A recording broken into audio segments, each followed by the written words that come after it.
Assalamualaikum warahmatullahi wabarakatuh. Biografi singkat riwayat masa kecil Soekarno, putra Sang Fajar.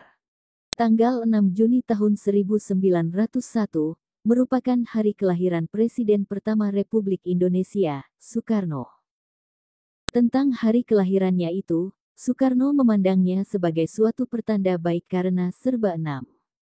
Hari lahirku ditandai oleh angka serba 6.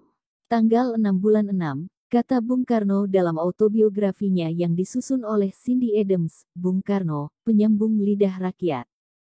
Adalah menjadi nasibku yang paling baik untuk dilahirkan dengan bintang Gemini, lambang kekembaran. Dan memang itulah aku sesungguhnya. Dua sifat yang berlawanan, sambung dia. Kejadian lain yang dianggap sebagai pertanda nasib oleh Soekarno adalah meletusnya Gunung Kelut saat ia lahir. Menurut dia, orang yang percaya tahayul meramalkan letusan itu sebagai penyambutan bayinya. Namun, masa kecil Bung Karno banyak dilaluinya, dengan penuh kekurangan dan sakit-sakitan. Masa kecil Bung Karno. Pengalaman traumatis terjadi di masa 5 tahun pertamanya. Ia pernah menderita penyakit berturut-turut, seperti tifus, disentri, dan malaria yang berujung pada penggantian namanya dari Kusno menjadi Karno. Penggantian nama Kusno menjadi Karno pun memberi satu mitos lagi, dalam diri Soekarno kecil tentang dirinya sebagai calon pejuang dan pahlawan bangsanya. Karno atau Karna, merupakan nama seorang tokoh pewayangan, putra Kunti yang berpihak pada Kurawa, demi balas budi dan kewajiban membela negara yang menghidupinya. Masa kecil Soekarno juga banyak dilaluinya dalam kemelaratan, sehingga tak dapat menikmati benda-benda yang diidamkannya. Selain itu, di lingkungan sekolah ia harus berhadapan dengan anak-anak Belanda, yang sudah terbiasa memandang lemah pribumi.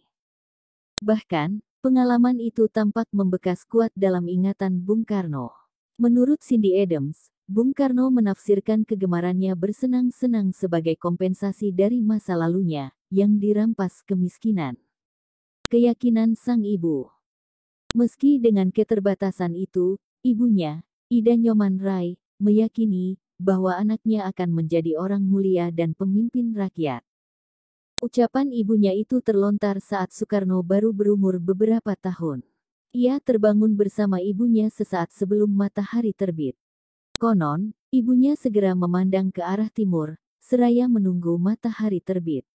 Sambil memeluk Soekarno, ibunya berbisik, "Kelak engkau akan menjadi orang yang mulia, engkau akan menjadi pemimpin dari rakyat kita, karena ibu melahirkanmu jam 5:30 pagi di saat fajar mulai menyingsing," kata ibu Soekarno. Kita orang Jawa mempunyai suatu kepercayaan, bahwa orang yang dilahirkan di saat matahari terbit, nasibnya telah ditakdirkan terlebih dulu. Jangan lupakan itu, jangan sekali-kali kau lupakan, nak, bahwa engkau ini putra dari Sang Fajar, sambung ibu Bung Karno. Ucapan itu pun benar, kelak Soekarno memimpin rakyat Indonesia, dalam memproklamirkan kemerdekaan, dan dikenang sepanjang masa. Wassalamualaikum warahmatullahi wabarakatuh.